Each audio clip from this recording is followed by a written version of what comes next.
Il a été décidé de maintenir l'opération spéciale afin de neutraliser toute personne qui tenterait de s'aimer le chaos dans notre pays. La récréation est terminée.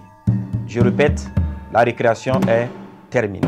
Chers amis, l'affaire est grave au Burkina Faso. Nous sommes tous témoins de cette annonce qui a été faite par le ministre de la Sécurité sur la tentative de déstabilisation du Burkina Faso. Ils ont déjoué des attentats, ils ont déjoué des attaques. Et ce sont des attaques qui ont été manigancées par des Burkinabés, des personnes haut placées et qui impliquent l'ex-président de la transition, le colonel-lieutenant Paul-Henri Sandaogo Damiba. Restez jusqu'à la fin de cette vidéo, on va découvrir ensemble les noms. Alors, chers amis, comme je vous le disais au départ, c'est une vidéo de révélation très choc qui vient du plus haut de la hiérarchisation au Burkina Faso, c'est-à-dire que ça vient du ministère de la Défense, donc le ministre de la Défense et de la Sécurité du Burkina Faso qui fait l'annonce à la télévision nationale du Burkina Faso. Donc, ce qui veut dire que ce n'est pas un coup monté ou ce n'est pas une propagande. Ce sont des informations vraies et vérifiées puisque les services secrets ont fait des investigations et des informations qui sortent comme ça, ce ne sont pas des informations qui ont été éditées par 2 ou 3 personnes. Ce qui veut dire qu'ils étaient au courant de ces actes-là qui devaient se produire au Burkina Faso et ils ont fait une filature pour aller jusqu'à la tête de ce réseau. Et il s'avère qu'à la tête de ce réseau, c'est le président déchu, le président de la transition qui a été déchu et renversé par Ibrahim Traoré et qui se retrouve aujourd'hui au Togo en exil. Et depuis le Togo, il a fomenté ce coup-là. Et pas lui seul, avec des hauts dignitaires du pays. Et c'est ce que vous allez découvrir dans cette annonce. On regarde ensemble. Depuis plusieurs mois, nos services de renseignement en collaboration avec ceux de l'Alliance des États du Sahel suivent de près un vaste réseau de déstabilisation orchestré depuis l'extérieur et dont les ramifications internes menacent notre souveraineté nationale. Nous souhaitons vous exposer les faits qui illustrent l'ampleur de ces manœuvres ainsi que les actions résolues prises pour y faire face. Il est porté à la connaissance du public burkinabé et de la communauté internationale que des individus résidant en République de la Côte d'Ivoire se sont activés dans une entreprise de subversion contre notre pays. Ces acteurs du chaos, appuyés par certains services de renseignement de puissance occidentale, sont constitués aussi bien de civils de divers profils que des militaires et anciens militaires ayant quitté le territoire national pour participer à des opérations de propagande et de déstabilisation.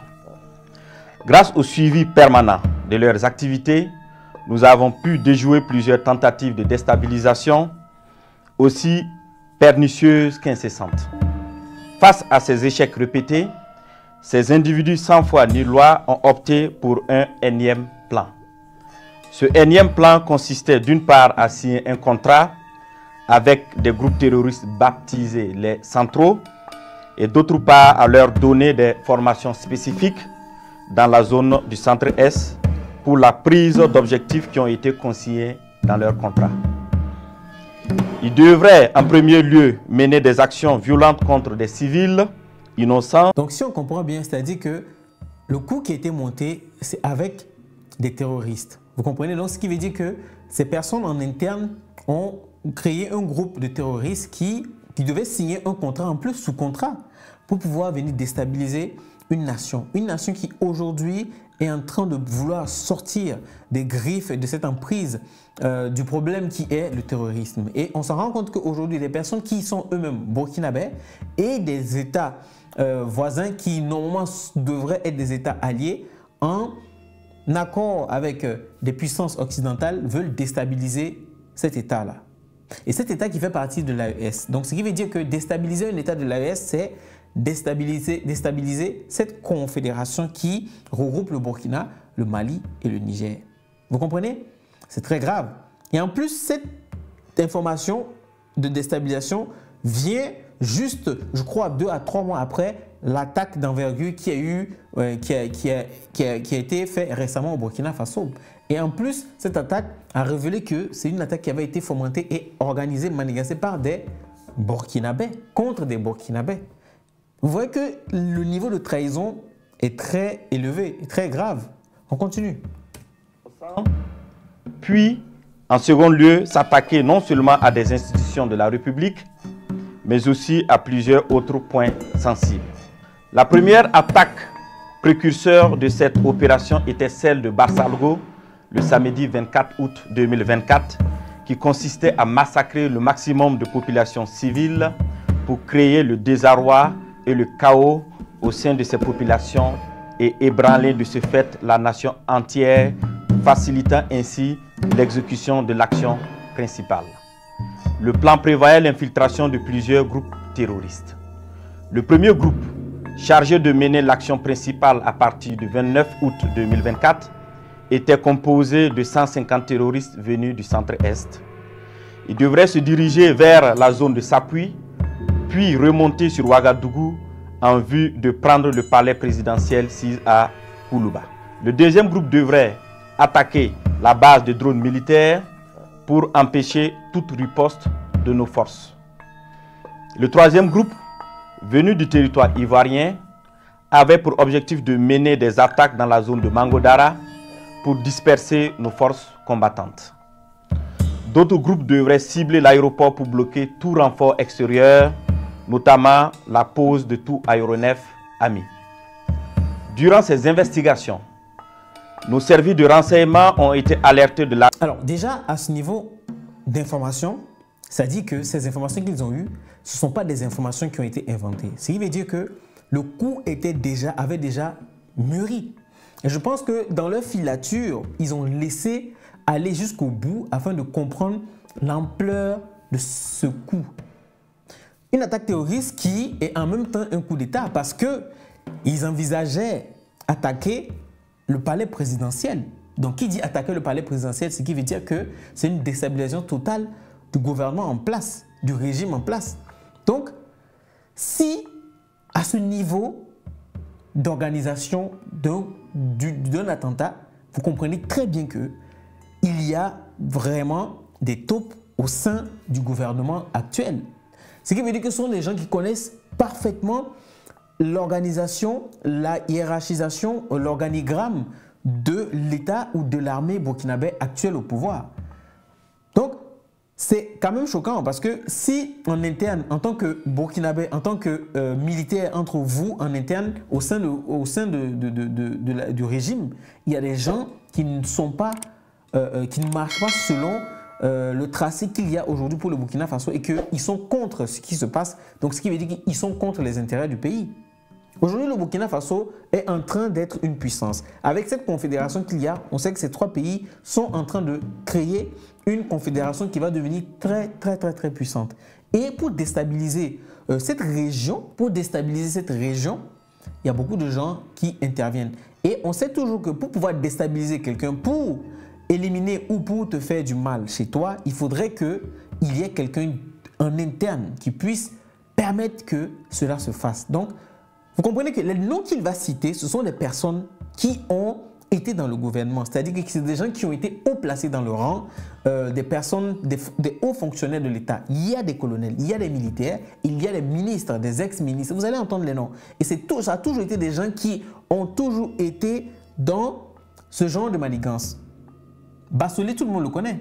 Tout le monde sait. Et aujourd'hui, il a une peine, il a des affaires qui sont sur lui. Il a des chefs d'accusation qui n'ont pas encore été élucidés, qu'il traîne derrière lui. Mais jusqu'à aujourd'hui, il a encore derrière lui cet esprit de vouloir encore nuire au peuple burkinabé. Pourquoi? Pour leurs propres intérêts et pour les intérêts d'autres personnes. Parce que souvent dans ce genre de situation, il y a des puissances derrière. Et c'est ce qu'ils sont en train de dire. Il n'a pas encore cité les puissances, mais j'espère et je pense qu'au fur et à mesure où c'est en train d'aller, il faudrait qu'il porte carte sur table et divulgue toutes les preuves contre toutes ces puissances-là pour qu'on puisse voir. Ceux qui sont commencés, alors il faudrait aussi qu'ils puissent terminer parce que c'est bien de dire et de dévoiler toutes ces personnes-là, mais il faut aussi des preuves pour confirmer ce qu'ils sont en train de dire. Attention, je ne dis pas qu'ils sont en train de mentir, parce que avoir des informations de la sorte, ce n'est pas un mensonge, ce n'est pas imaginé. C'est parce qu'ils ont vraiment ces informations et ils ont eu à investiguer pour avoir ce niveau d'information sur le coup d'État. Moi, j'appelle ça un coup d'État. Ce n'est pas seulement une attaque terroriste. C'est parce que les gens veulent déstabiliser ce pays en prenant la présidence et en éliminant sûrement Ibrahim Traoré. On continue. Arrestation de 2 individus suspects sans papier d'identité à un poste de contrôle à l'entrée de la ville de Niamey le 29 août 2024. Après des auditions rigoureuses, ils ont révélé être accompagnés d'un certain Akouchi qui avait déjà passé le 10 postes de contrôle. Ce dernier a été arrêté plus tard, le lendemain, le 30 août 2024, à la gare Rimbo à Niamey, alors qu'il tentait de s'échapper. Des vérifications d'identité faites, il s'est avéré que le dénommé Akouchi n'est rien d'autre que le commandant Ahmed Kinda, précédemment chef de corps des forces spéciales. Censé normalement être en stage au Maroc, il s'est révélé être le chef des opérations de toutes ces attaques tristement planifiées. Les 2 individus suspects se sont révélés être en réalité 2 chefs terroristes, nommés Ousmane Abdoulaye et Amadou Idrissa. Toutes ces arrestations ont permis de dénouer une grande partie du complot et de mieux comprendre les manœuvres visant à déstabiliser notre nation. Ils ont été transférés plus tard au Burkina Faso. Une opération spéciale antiterroriste a été dès lors immédiatement lancée en lien avec ces projets de déstabilisation. Les premières investigations ont révélé que ce complot était orchestré par des ressortissants burkinabés résidant à l'étranger, dont M. Aziz Diallo, ancien maire et député de Dori, travaillant actuellement en Centrafrique au compte d'un organisme international. Il est l'un des cerveaux présumés de cette conspiration. Sous le nom de code Ahmed le Centro, il est en contact avec un groupe terroriste de l'État islamique au Grand Sahara, EUGS, à travers un de ses oncles installé dans la ville de Dori. 2. Monsieur Ousmane Moumouni Raouni Diallo, oncle de M. Aziz Diallo, ancien combattant de l'EUGS, ancien coordinateur des négociations avec le groupe terroriste sous l'ancien président Damiba. 3. M. Aziz Dabo, ex-agent de l'Agence nationale de renseignement ANR, en fuite, connu sous le nom de code Lionel. 4. M. Abdoulaye Bari, connu sous le nom de code Le Voyageur. Il est le lien entre les puissances occidentales, les terroristes et la partie militaire. 5. Un certain Serge Maturin, journaliste nigérien d'origine ivoirienne, représentant Le Voyageur au Niger. Il a hébergé le commandant Ahmed Kinda la nuit du 29 août 2024 pour lui permettre de s'échapper et devrait faciliter également l'infiltration de tout le commando à l'est du Burkina Faso. Monsieur Abdoulaye Bari lui avait demandé de garder par devers lui 4 téléphones satellitaires de marque Touraya destinés aux opérations funestes. 6. Monsieur Djibril Yipene Bassolé, ancien ministre des Affaires étrangères du Burkina Faso. 7. Ancien ministre des Affaires étrangères du Burkina Faso qui, lui, aujourd'hui, se mêle à cette tentative de déstabilisation. On ne comprend pas quelle est la haine que lui-même, en tant que Burkinabé, a contre ses propres frères burkinabés. Si ce n'est le pouvoir ultime, la magistrature. Parce qu'il faut rappeler que ce mec-là, il a beaucoup d'affaires derrière lui. Il traîne des casseroles derrière lui pour le moment. Je ne sais pas comment se fait-il que ce monsieur-là n'est pas encore vraiment totalement épinglé. Cette affaire, après, on va revenir là-dessus. Peut-être je vais faire des recherches pour vous en informer de la situation de ce monsieur-là. Vous entendez? Ex-ministre des Affaires étrangères de Burkina Faso qui est en train de manigancer un coup pareil contre les Burkinabés. C'est triste. M. Newton Ahmed Barry, ancien président de la CENI. 8. M. Alpha Barry, ancien ministre des Affaires étrangères du Burkina Faso. 9. Le commandant François Zungrana, alias César. 10. Le commandant Herman Zongo, qui renseignait sur les positions des vecteurs aériens et des mouvements de l'armée. 11. Le commandant Joanny Compori, ancien directeur général de la SONABI, qui recherchait des drones kamikazes. 12. Le colonel Zala, travaillant dans le système des Nations Unies en Centrafrique. 13. Le lieutenant-colonel Paul-Henri Sandaogo Damiba, alias le Patriarche. Damiba, et déjà son alias le Patriarche, tu t'en rends bien compte que c'est lui qui est à la tête de ça, parce que moi je ne comprends pas. Hein? Il a été déposé par un coup d'État et on a vu comment il s'est plaint en estimant être quelqu'un qui pensait à la nation. Et c'est comme ça, penser à la nation. Même si vous êtes contre les actions du régime en place, il faut l'exprimer autrement, n'est-ce pas? Est-ce qu'il faut tuer des innocents? Est-ce qu'il faut tuer? Il faut le manifester en tuant, en faisant des actes terroristes? On ne comprend pas. Si ce n'est pas la méchanceté, si ce n'est pas être méchant, être rempli de haine, être rempli de l'envie d'avoir absolument le pouvoir. Sinon, on ne comprend pas. C'est la seule réponse. Qui dirige le volet militaire de ce complot. 14. Le lieutenant-colonel D. Romeo Woba, alias Rodriguez, qui est le chef du centre des opérations à Accra. 15. Plusieurs autres officiers à l'extérieur du pays sur lesquels les investigations se poursuivent. Ces déstabilisateurs, en collaboration avec des complices à l'intérieur du pays, menaient des actions de désinformation massive et utilisaient des pratiques occultes pour s'aimer la confusion et la division. Plusieurs marabouts ont été consultés par M. Abdoulaye Barry. Il y a même des marabouts dedans. Ah. Ça dit que ils ont mis toutes les chances de leur côté. Physique, spirituel, tout. Ça dit que tout est de leur côté pour vraiment réussir cette mission. Voilà. Qu'est-ce que les marabouts ont pu faire? Finalement, ils ont été démantelés. Comment ça va se passer cette affaire? Et moi, la partie qui m'étonne et qui me choque un plus, ils ont encore mentionné la Côte d'Ivoire et les opérations qui sont organisées depuis le territoire voisin, la Côte d'Ivoire. C'est triste, hein? Et ce n'est pas la première fois qu'ils le disent, parce qu'il y a eu une sortie du président Ibrahim Traoré, il a bien spécifié que leurs services de renseignement ont chopé et ont compris que certaines opérations de déstabilisation sont manigancées et organisées depuis la Côte d'Ivoire. Pourquoi un tel acharnement contre le Burkina Faso? Si ce n'est qu'il y a vraiment un intérêt, un enjeu géopolitique et crucial pour ces puissances qui veulent à tout prix voir tomber ce régime-là. Alias le voyageur, qui s'est fait aider par le sergent-chef Tendano, alias Taylor, ancien élément des forces spéciales, qui sera arrêté plus tard par nos services de renseignement. Ce dernier donnait des renseignements à l'ennemi et avait en charge de recruter des éléments pour les opérations de déstabilisation. Il a en outre pris contact avec son père, marabout très connu dans la zone de Bogandé, afin qu'il travaille à ce que les infiltrations des terroristes se passent très bien.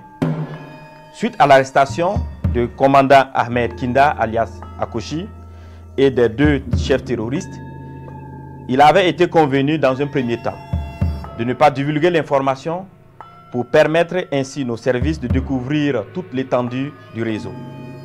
Les communications interceptées ont révélé l'implication de plusieurs opérateurs économiques dans le complot. Des enregistrements de ces communications seront bientôt diffusés au public dans les prochains jours. Ah, c'est ce que nous tous on attend. Comme je le disais au départ de cette vidéo, on espère qu'on aura plus d'informations, les preuves qui seront publiées au public pour qu'on puisse vraiment avoir ces preuves-là qui vont corroborer et qui vont concrétiser et avérer tout ce qu'ils sont en train de dire, tout ce qu'ils sont en train d'avancer par rapport à leurs investigations. C'est très important.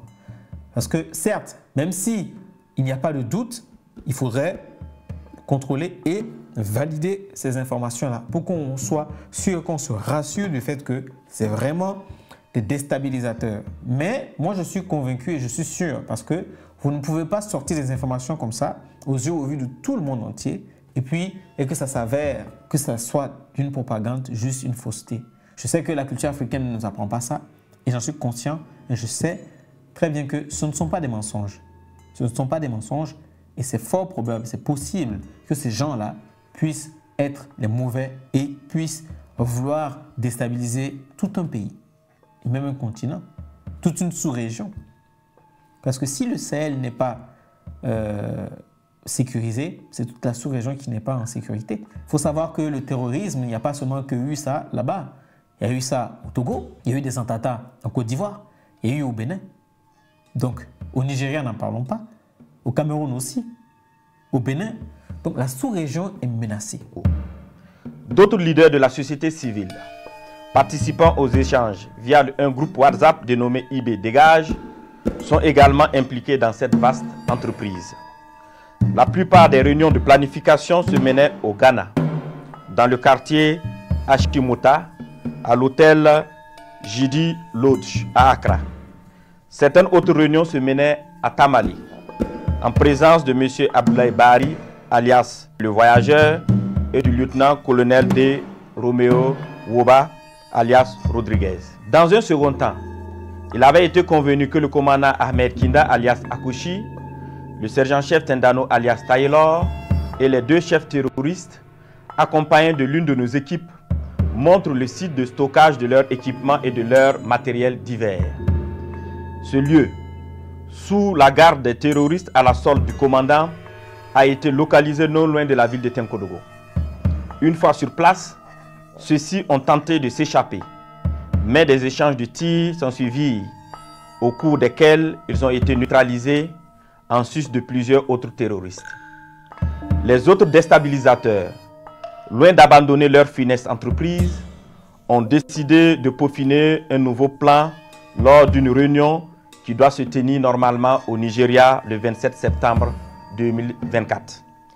Il s'agira pour eux de recruter de nouveaux terroristes, en sus de recruter 500 mercenaires en provenance d'un pays européen pour des attaques à grande échelle à Ouagadougou visant à semer la terreur. Toujours dans leurs prévisions, ils ont décidé de tuer tous ceux qui s'opposeraient à leur action en faisant référence aux populations dans le cas où elles se révolteraient. Ainsi, pour préserver leurs familles et leurs proches de toutes les représailles des populations contre eux, ils ont décidé que chacun d'eux exfiltre sa famille et ses proches avant le début de leur opération. Grâce aux informations recueillies, nous avons pu identifier les participants prévus à cette réunion de coordination à venir au Nigeria, parmi lesquels devraient figurer 1. Le commandant Ahmed Kinda, alias Akushi. 2. M. Abdoulaye Bari, alias le voyageur. 3. L'ancien DG adjoint de l'ANR, radié des cadres des forces armées nationales, M. Ouedraogo Sekou. Le lieutenant-colonel D. Romeo Woba, alias Rodriguez, ainsi que des personnes issues de ce pays frère qu'est le Nigeria, qui sont impliqués dans cette sinistre entreprise. Tous devraient faire jonction avec M. Gibril Yipene Bassolé et certains éléments des services de renseignement occidentaux. Fort de ces informations avérées et au regard de la gravité extrême de ces actes, il a été décidé de maintenir l'opération spéciale afin de neutraliser toute personne qui tenterait de s'aimer le chaos dans notre pays. Des instructions fermes ont été données pour rétrocéder au service de renseignement burkinabé l'ensemble des dossiers initialement judiciarisés afin de reprendre les auditions. À l'endroit des familles et des proches de ces terroristes, il leur est conseillé de les dénoncer, de les dissuader de poursuivre dans cette voie destructrice et de se départir formellement de toute action subversive. À l'endroit des familles et proches de ces terroristes, Il leur est conseillé de les dénoncer, de les dissuader de poursuivre dans cette voie destructrice et de se départir formellement de toute action subversive. La récréation est terminée. Je répète, la récréation est terminée.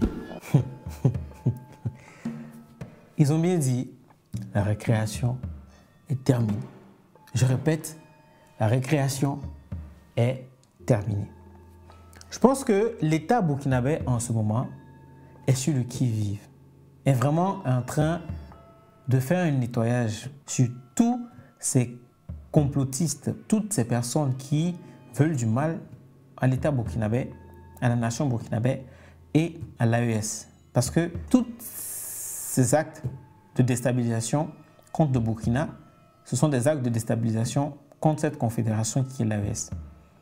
Et je pense que c'est pour ça que dans leur complot, ils devraient neutraliser les pistes d'atterrissage où il y avait la potentialité que le Niger ou le Mali puissent envoyer ses soldats selon l'accord de sécurité et de défense qu'il y a entre l'AES pour défendre le Burkina de ces attaques-là. Donc ils sont conscients de ça. Donc attaquer le Burkina, c'est attaquer le Mali et attaquer le Niger. Comment se fait-il que des gens comme ça pensent déstabiliser tout un pays, toute une région, toute une nation, et même l'Afrique d'ailleurs? Je trouve ça vraiment triste, ignoble et déplorable. Et j'ouvre le débat en vous posant la question, que pensez-vous de ce qui se passe en ce moment au Burkina Faso, au Sahel?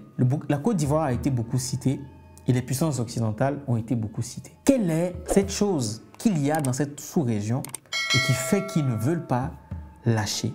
Qu'est-ce qui fait que le Burkina Faso est une menace pour eux? Le Mali, une menace pour eux, et le Niger, une menace pour eux. Dites-moi en commentaire ce que vous pensez, on ouvre le débat et on partage au maximum. Salut!